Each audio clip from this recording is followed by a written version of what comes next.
Hola a todas y todos, queridos estudiantes de la residencia. El día de hoy vamos a tener un conversatorio con una invitada. Ella es Fabiola Arellano, también es colega, es egresada de la residencia en terapia familiar, también de Iztacala. Y pues vamos a tener un pequeño conversatorio acerca de burnout y fatiga por compasión. Y lo que siga, ¿no? Fabiola, nos da mucho gusto tenerte aquí para compartir tu experiencia. Para empezar esta conversación, yo quiero decir que a veces hay palabras que pueden ser más o menos útiles, ¿no? Para dar sentido a lo que nos pasa. A mí en lo personal, hablar de burnout y hablar de fatiga por compasión me hace mucho sentido porque me ayuda a describir algunas cosas que siento, algunas cosas que vivo cuando estoy en la práctica clínica, ¿no? Y que a su vez me pueden orientar como de qué acciones llevar a cabo para estar bien en mi trabajo, ¿no? Eh, a partir de esas palabras yo comprendo que mi trabajo es de gran complejidad, que no es cualquier cosa y que hay que cuidarse. Pero bueno, en tu experiencia, Fabiola, ¿cómo es para ti qué significan estas palabras? Es muy complicado porque justo antes de llegar Ujú. a esta conversación estaba preguntándome qué tan hipócrita me siento a la hora de conversar sobre esta temática, Uh-huh. siendo que de repente me encontré a mi estómago prácticamente vacío. Eso me lo pregunté como a la 1, un poquito antes de la 1.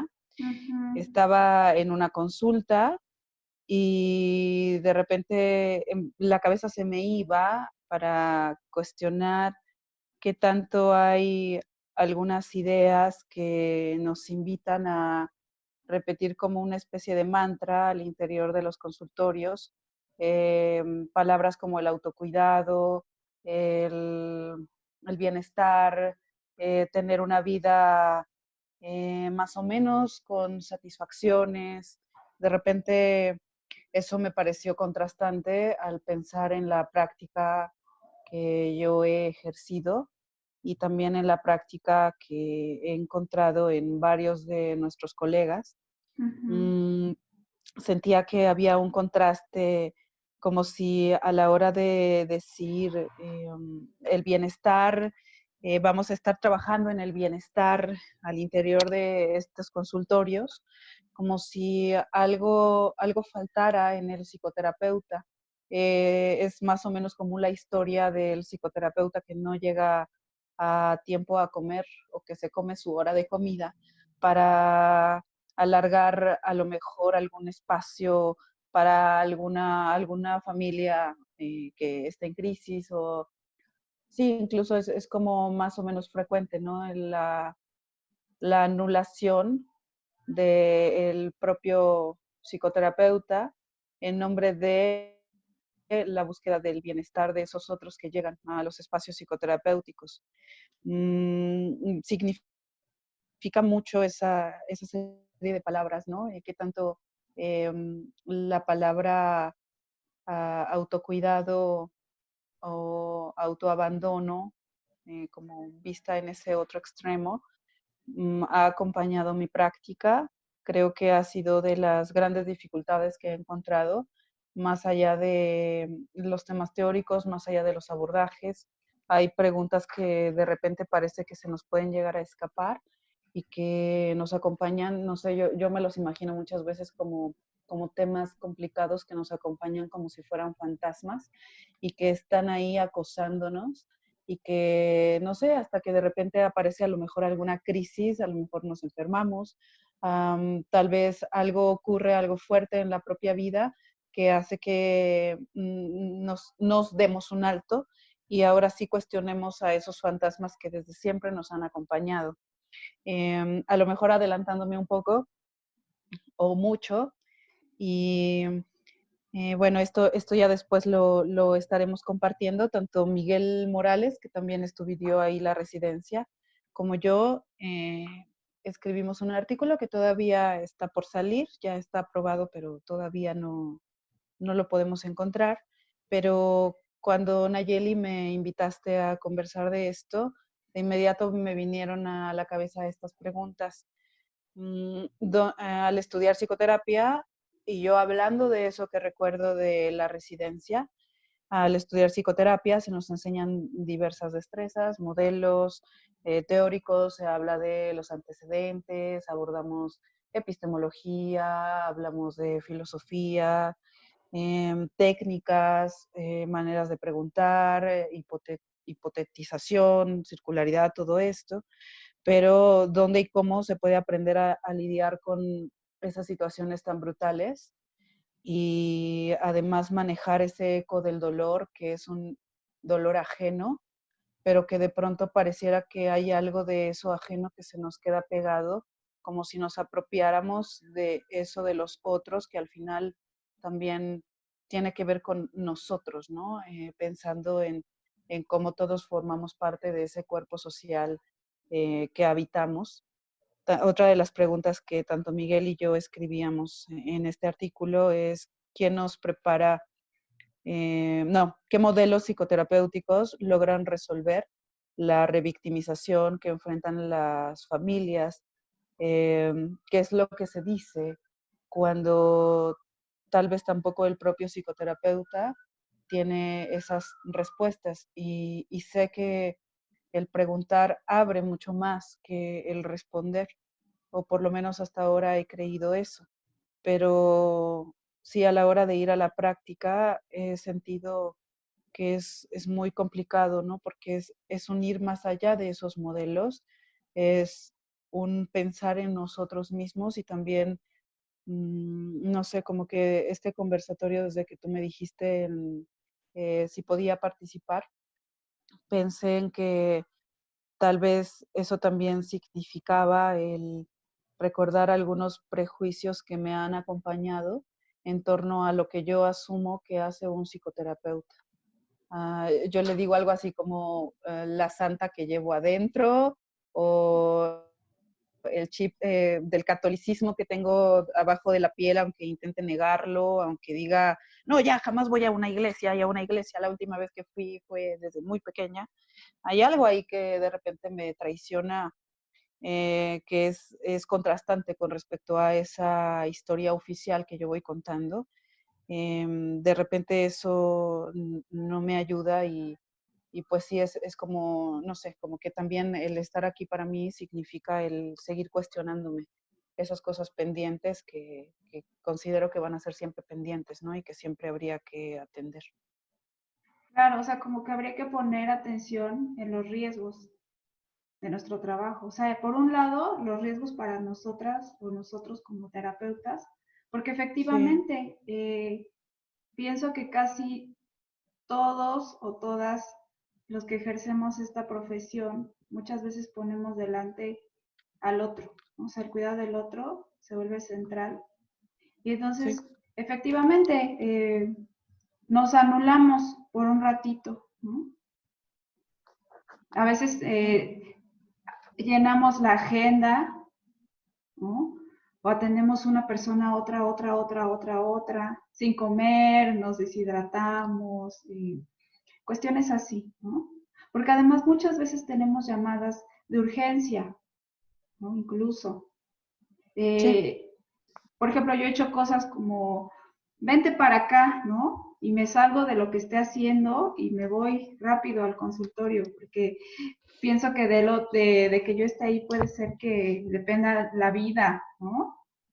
O claro, gente que te dice, oye, atiéndenme por favor a las 7 de la mañana porque no tengo otra hora, no puedo. Y dices, bueno, ya, ¿no? O sí, domingo en la noche o cosas así. Entonces habría que poner atención por un lado en los riesgos que implica para nosotros, pero también en los riesgos que implica para las personas que tenemos enfrente, para nuestros consultantes, ¿no? O sea, hay por como supuesto. riesgos que tú dices, mmm, son riesgos que están vinculados a tener que trabajarse uno mismo, ¿no? O una misma. Cuando tú dices tenemos prejuicios, podemos caer en victimizar, podemos caer en un montón de prácticas que a veces ni nos damos cuenta. Y entonces pienso que las dos cosas van como orientadas a qué es nuestro deber, yo diría ético, precisamente cuestionar y trabajar esas cosas, ¿no? Que de repente no son muy Sí, claras. O sea, como tú dices, nos persiguen como fantasmas y es como cosas de las que te das cuenta, pero no las ves nítidas, ¿no? no, Y entonces de repente, por eso es que yo digo, a mí nombrarlas me ha dado luz, porque me ha ayudado como a poner el foco, como a verlas un poco más nítidas, ¿no? Y digo un poco más, porque efectivamente, sí, estoy de acuerdo contigo, son como fantasmas, porque son como pequeñas señales y a veces estamos como en el, sí aguanto, ¿no? sí, sí, sí, un poco en esa necedad. Sí, tal vez es como que, no sé, de repente al intentar responder qué es lo que a mí me habrá ayudado más o qué es lo que me estará Ujú, funcionando, tal vez el escuchar al cuerpo y ok. quizás suena bastante, no sé, superfluo, poco importante, pero muchas veces eso me ha ayudado, como el regresar otra vez a, a posicionarme en donde también ocupo un lugar de eso que estoy observando. No sé, de repente ahorita que te escuchaba, Naye, me venía a la cabeza que seguramente yo en muchas ocasiones, al intentar estar, sí, ejerciendo la psicoterapia, sí, desde la perspectiva crítica, y hay que incorporar la metacomunicación, como que de repente yo me he quedado fuera de eso. No sé, de repente es un poco extraño, pero acabo de darme cuenta que en varios momentos, cuando yo he pensado ese metacomunicar, um, intento ver más, intento complejizar las situaciones o reconocer esa complejidad que ya de por sí estaba, eh, proponer cosas, pero muchas veces no me incluyo, muchas veces no se incluye el hambre que a lo mejor tengo o el cansancio que tengo o a veces la invitación después de tantos casos que en ocasiones yo he atiborrado mi agenda de una manera terrible. Después de tantos casos también es complicado porque llego a casa y hay algo que es similar a una invitación a perder como algo de ese entusiasmo por levantarme. Como que después de escuchar tantas cosas tan terribles, yo a momentos me he sentido invitada a cuestionar si entonces realmente tiene algo de sentido esto que hago o si es un esfuerzo que de repente no va a llevar a nada, como, no sé, preguntar, mereceré invertir mi vida tanto en la práctica clínica si veo que a menudo siguen ocurriendo estas situaciones, si reconozco que hay muchísimos agentes sociales que también participan de ello y que a lo mejor no está en mis manos hacer gran cosa, no en lo inmediato. No digo que la psicoterapia no tenga como ese eco posterior, claro que lo tiene, pero de repente me he sentido invitada a frustrarme por completo y a decir, esto no tiene sentido porque a lo mejor veo en un día 10 casos de personas que han vivido abuso sexual y entonces comienzo a desconfiar también, ¿no? De esos otros que de repente aparecen por la calle y no sé, como que hay una invitación de que la conceptualización o las concepciones que yo tengo de mi propia realidad sean transformadas, pero más hacia un tema de sentir que, sí, como una pérdida de sentido, como si la frustración se me pegara tanto que de repente ya me he llegado a confundir si es mía o si realmente mi vida ha sido así, que yo sé que no, yo sé que hay como, por lo menos yo encuentro, ¿no? Como muchas razones para estar jugando y estar haciendo tonterías y divertirme,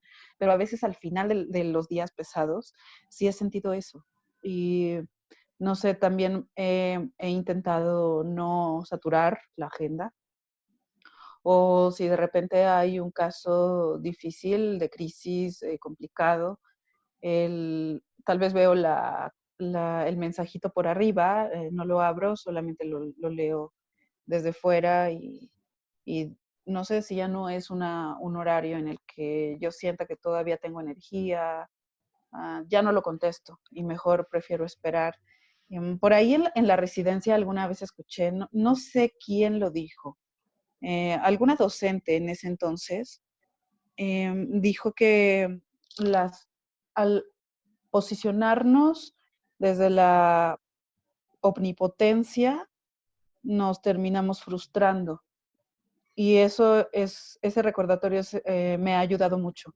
El no creer que si yo no contesto el llamado, la persona se va a lanzar al metro, el pensar que no soy tan importante, si la persona tal vez va a hacer algo relativamente grave o muy grave, tampoco es que yo a través del teléfono pueda hacer algo, el tratar de ser respetuosa de la vida de las personas, de la vida que a cada quien le toca vivirla y que a mí me toca solamente observar, tal vez acompañar a momentos.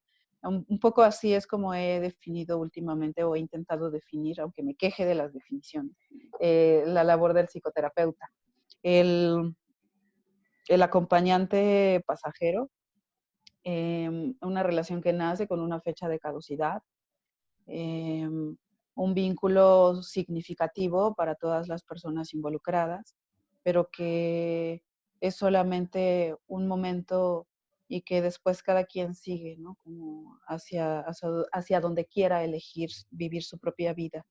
El luchar por ser respetuosa de la vida de cada persona y el luchar por preservar la idea que he querido mantener, de que las personas eh, pueden hacer las cosas, pueden elegir sus vidas, el, el pensar que es posible que cada quien pueda construir o ampliar los propios espacios de libertad a pesar de eso de afuera que se nos escapa, de repente me ha ayudado a tomar cierta distancia o a reconocer hasta dónde es mi labor y hasta dónde, en dónde acaba mi labor o en dónde termina eso que se hace en el consultorio y que tiene eco, por supuesto, afuera, pero también el reconocer cuál es la responsabilidad de los consultantes, sin caer en esa especie de rol en donde yo soy la mamá que cuida a los hijitos, en donde yo soy quien llega a gobernar a aquellos que no saben cómo hacerlo. No, el tratar de mantenerme más en ese lugar en donde soy solamente un acompañante momentáneo y listo. Como que el quitarme importancia o el restarle importancia a eso que en ocasiones llegué a sentir como algo parecido a la omnipotencia, me ha ayudado a poder pensar un poco más en mí. Pero aún así hay varios prejuicios que en un momento mencionaré que pues todavía me llegan a acompañar y de manera un tanto vergonzosa quisiera mencionarlos. Sí, bueno, pues ahorita que dices, o sea, yo veo que todas estas cosas que haces son un montón y se derivan de los años de experiencia, ¿no? Precisamente, y justo a Sí, veces te llegan las palabras de los docentes o de algún texto que leíste, como para darle sentido a lo que estás haciendo, como para comprender lo que te está pasando, ¿no? Estoy pensando, por sí, ejemplo, ahora sobre los límites de nuestra práctica, de la terapia, ¿no? O sea, como una práctica sobre los límites de nuestro quehacer, sobre los límites en la relación con el otro, ¿no? La sí, autonomía del otro también. Eh, esto que tú dices, por ejemplo, es algo que yo experimenté en uno de mis primeros trabajos, en un hospital general. Ahí aprendí muchísimo sobre los límites de la medicina, ¿no? Sobre la muerte inminente y cosas así, porque me tocó trabajar muy de cerca con varios pacientes que fallecieron y con sus familiares. Y entonces, a partir de ahí mi vida fue bien distinta, ¿no? Precisamente porque un poco me volví pesimista, ¿no? Puede ser visto como pesimista o puede ser visto como realista en el sentido de tener los pies en la tierra o de comprender que a veces hay que morir. Bueno, no hay que no es como hay que morir, ¿no? Sino que la muerte existe y la medicina tiene límites y también la psicoterapia tiene límites. O sea, puedes contribuir con el bienestar de los otros hasta cierto punto. Sí. Y entonces eso también resulta liberador, ¿no? Porque se te quita como una responsabilidad o esta idea que tú dices de ser omnipotente o de cargar con responsabilidades más allá, ¿no? Bien. Sí. Bueno, te quería preguntar sobre qué herramientas, habilidades, competencias o conocimientos de los que vemos en la residencia piensas que han sido más útiles para ti. Mm, Creo que mucho me ha ayudado el recordar lo último de Milán, como que ha sido de las cosas que más me han ayudado, que más me han como guiado en muchos momentos, como las formas de preguntar, que también, por supuesto, esto se convierte en la forma en la que nos preguntamos, ¿no? También acerca de nuestra propia práctica, ha sido de enorme ayuda. Como que de repente me sentía, al principio de la residencia, me sentía un poco asfixiada y un poco como desesperada porque yo decía, es que esto es muy como de querer meter en cajones a las personas, ¿no? Muy desde este modelo cuadrado hay que hacerlo y punto. Y yo renegaba, a veces lo decía o a veces renegaba mucho más en silencio que de eso que decía. Eh, y cuando iba avanzando, es decir, cuando pasaba el tiempo y conocía más modelos y más técnicas, como que logré empezar a experimentar este salto de dejar de ver a la psicoterapia como una propuesta de trabajar desde lo técnico, aquellas problemáticas que son sumamente complejas. Eh, pero ahora, después del tiempo, entiendo que no hubiera podido dar ese salto sin haber aprendido antes, ¿no? Estas propuestas, estos modelos, estas técnicas. De repente también se podría, y yo lo considero un grave error, pensar que, bueno, entonces si los modelos al final no son tan relevantes, nos saltamos eso y ya solamente vamos a la práctica directa. Me parece una cosa terrible porque entonces no sé qué es lo que estaríamos trabajando, ¿no? Si nos saltáramos tantos trabajos tan valiosos de otras personas, ¿no? Que aparecen a lo largo de la residencia. Entonces, como que de repente esto me ha ayudado bastante y no sé, al final me encontré con varias propuestas, reflexión en la acción, que eso un poco por estar hurgando para lo del proyecto final, eso también se toca mucho con, o se relaciona mucho con esto otro, ¿no? Del autocuidado, el llevar a cabo lo de la reflexión en la acción, eh, el agarrarme mucho de la búsqueda, la pretensión de mantener una práctica que sea eh, una una psicoterapia que pueda también considerarse uno de los elementos legítimos para la crítica social, para estar tomando ese distanciamiento, el nutrir eso que está ocurriendo allá afuera, pero también desde esa conversación en los consultorios. Eso también me lo encontré muy al final y pienso que pues será necesario, será relevante, ¿no? Cuando uno llega a ese salto, tal vez varios de los que están viendo esto ya dieron el salto hace mucho y tal vez lo hicieron mucho antes que yo. No sé si yo me tardé o bueno, al final solo pasó, pero el, el tener muy en la cabeza que todo lo que vamos a ir aprendiendo, todo lo que se va aprendiendo en la residencia, es como un cúmulo de pedacería que ya después se puede colocar en un sitio un poco más claro y que entonces ya las cosas pueden cobrar mayor sentido, pero ojalá que en ningún momento los psicoterapeutas se olviden de sí mismos en esa pedacería ya acomodada, porque a veces sí hay como cierta tendencia de anulación, como lo dices, Naye, como ese omitirnos.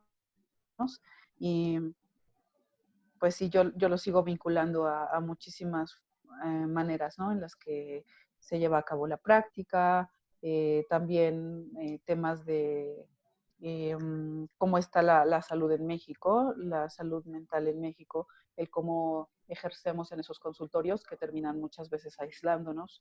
Es muy valioso cuando se logra tener intercambios constantes con otros colegas, porque así no se vive solo, así no nos aislamos tanto. Hay un libro, aquí lo escribí para recordarlo. Se llama La vida personal del psicoterapeuta, el impacto de la práctica clínica en las emociones y vivencias del terapeuta. Cuando yo revisé ese libro, estaba recién había terminado la residencia, creo que estaba haciendo mi proyecto para titularme. Y en algún apartado de ese libro aparece la mención de que un psicoterapeuta a menudo se va quedando solo, como que en algún momento de su vida se puede llegar a encontrar incluso sin amigos, de tanto que se ha dedicado a las vidas de esos otros que después se van, por supuesto, que se van pronto, llegan tarde pero se van pronto, como que el psicoterapeuta se queda ahí. Y cuando yo leí eso dije, no, no, este autor está muy equivocado, no sé de qué psicoterapeuta se está hablando. Eso no pasaría, jamás pasaría eso, ¿no? Y ya he sentido el estar en esa línea, en ese horizonte en donde ya no sé muy bien si se me pasó un poco la mano. Y cuando eso pasa, cuando comienzo a sentir como que hay algo que me pesa de vivir espacios sola, que además yo los disfruto mucho, pero cuando comienzo a sentir que hay algo que no anda bien, que me lastima de ese estar sola, otra vez busco conectar con las personas que están por ahí, no solamente con colegas, otra vez busco no sé, a lo mejor caminar por ahí, el estar acariciando al gato, el tratar de ver alguna cosa que no tenga nada que ver con la psicoterapia, por lo menos en apariencia. Ya sé que todo tiene que ver con todo, pero tratar de tomar distancia suficiente, ¿no? Como para lograr olvidar o poner en pausa o no convertir a la psicoterapia en mi propia vida, en mi vida entera, ¿no? El no creer que el ser psicoterapeuta abarca toda mi vida ha sido como muy complicado porque a veces pareciera que sí se convierte en eso, pero a mí me parecería muy triste el permitir que eso ocurra, como que el terminar abandonando todas las otras áreas de mi vida en nombre de estar trabajando. Además, me parece un poco a lo que harían tal vez los de la generación o muchos de la generación de mis padres, ¿no? El estar centrados en estar produciendo, en ser alguien, el tener un valor a partir de eso que estás generando, que es otro de los lastres, ¿no? Que yo he llegado a reconocer que a veces tengo y que pues intento el que mi vida no se reduzca a poquitas cosas, ¿no? A lo mejor esa es de otra de las cosas que me ha ayudado de repente a no perderme. Claro. A veces es complicado, ¿no? Dijiste un montón de cosas y hay dos que a mí me resuenan mucho. Por un lado es esta cuestión de estar solo, porque efectivamente, o sea, cuando sales ya no tienes a tu equipo que tanto amas, o No, pensabas que no querías y luego ya dices, ay, sí los quería, ¿no? sí, sí. Y que son otras voces, otras miradas que son bien nutritivas, alguien con quien conversar, ¿no? Incluso sobre cómo te sientes cuando tienes enfrente a tal o cual persona o las angustias cuando ya no sabes qué Sí. hacer, cosas así, ¿no? Sí. Entonces, sí, o sea, la mayoría de los terapeutas egresados de este programa tenemos como un perfil académico por un lado, o sea, damos clases, escribimos, hacemos investigación y por otro lado la terapia. Y entonces muchas veces son entornos o son actividades que tienden a esto, a trabajar solo o sola, ¿no? O sea, estás escribiendo de repente un texto y difícilmente tienes como alguien con quien estar conversando sobre eso que estás escribiendo. A veces escribimos sobre cosas muy abstractas o que a nadie le importa, ¿no? Digo, No. pensando Ujú. así, ¿no? Y por otro lado, justo esta cuestión de no socializar con nuestros clientes, ¿no? O sea, no es como que después de la terapia nos vamos a echar un café, ¿no? No, no. Entonces, sí, de repente se vuelve un trabajo muy solo y con ánimo también de respetar la privacidad de las personas. A veces no le cuentas a nadie lo que viviste allá o lo que te Sí, contaron allá. Y entonces eso se vuelve bien pesado, ¿no? Es un trabajo duro. Y sí, justamente esto que tú dices, como buscar otros u otras personas, otros espacios para no estar en esa soledad es bien nutritivo. O sea, por ejemplo, yo sí les recomendaría a los terapeutas en formación, que ya van a egresar,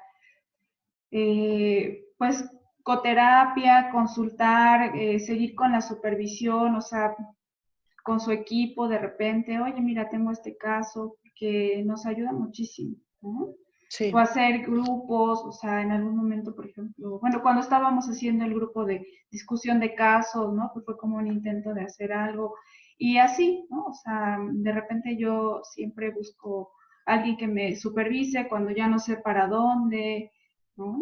exacto. Sí, Y eso te sí. ayuda a ti y ayuda a que hagas un trabajo mejor, ¿no? Y, Ujú. y, y bueno, por el otro lado, lo que dice es que no te coma la identidad el ser terapeuta o ser psicóloga, ¿no? Que también de repente es difícil, porque hasta a veces en la familia o tus amigas o amigos te ubican como terapeuta y te dicen, ah, pues a ver, y te empiezan a contar, tú le dices, oye, ¿cómo estás? Pero ellos lo significan como la pregunta de apertura de un proceso Cuéntale, cuéntale, terapéutico. cuéntale. Sí, Claro, o sea, no es como, oye, ¿cómo estás? Bien, gracias, ¿no? Es como que ellos entienden, a ver, qué cosas han pasado en esta semana, ¿no? Y te sí, cuentan, y te cuentan sus sufrimientos, sus cosas, que tú dices, oh, por favor, solo venía a no. tomar un café o una cerveza tranquilamente, ¿no? Sí, y lo más terrible es que muchas veces sí nos podemos enganchar con esto, ¿no? Y comenzar a trabajar cuando Sí, no es ni siquiera un contexto propicio para ello. claro, sí, sí, sí, por supuesto, es bien fácil, o sea, es como, Sí. sí. Entonces, bueno, no sé si quisieras decir algo más. Te mandé un cuestionario previo, entonces no sé si, bueno, ¿qué otras reflexiones quisieras compartir con el grupo? Am, bueno, de los prejuicios que había mencionado. Ujú. De repente he visto, y precisamente tiene que ver con esto que mencionas, el, como que es querer salvar o querer ayudar o querer estar ahí para las otras personas. Alguna vez algún colega decía, me gusta que mi gente esté bien.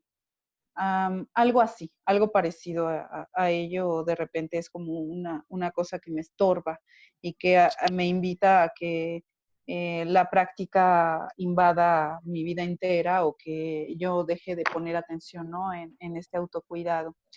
El no saber pedir ayuda es de las cosas que también he encontrado en muchos psicoterapeutas. Yo todavía lo tengo y muy marcado.